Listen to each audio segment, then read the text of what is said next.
Léo est la gardienne des étoiles. Léo était assis sur la banquette arrière de la voiture, serrant très fort son ours en peluche, Barnabé. Il ne voulait pas aller dormir chez mamie.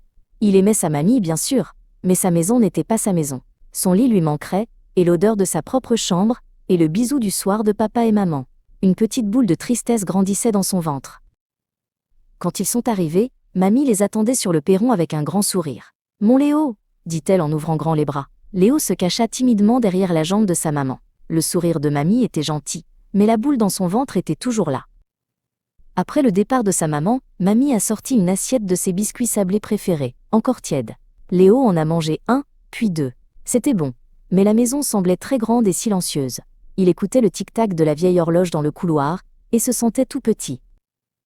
Voyant que Léo était encore un peu triste, mamie lui fit un clin d'œil. « J'ai un secret à te montrer ?»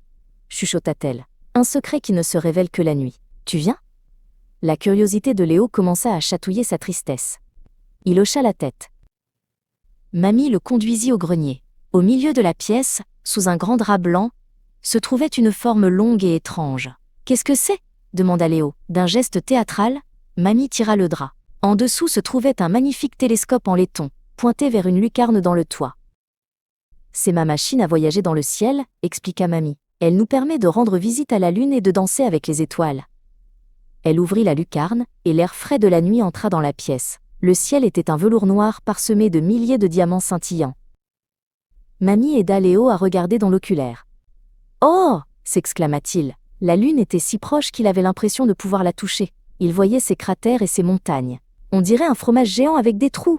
dit-il en riant. La boule dans son ventre avait complètement disparu. Toute la soirée, mamie et Léo ont voyagé dans l'espace. Mamie lui a montré la grande ours, qui ressemblait à une casserole, et Orion, le chasseur courageux.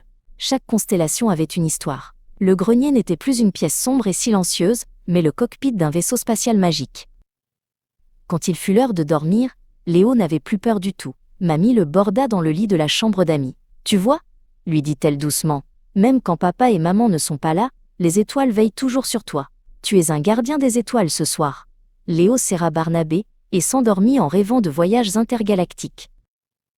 Le lendemain matin, quand sa maman est venue le chercher, Léo n'arrêtait pas de parler. Il lui raconta tout sur les cratères de la lune et le chasseur dans le ciel.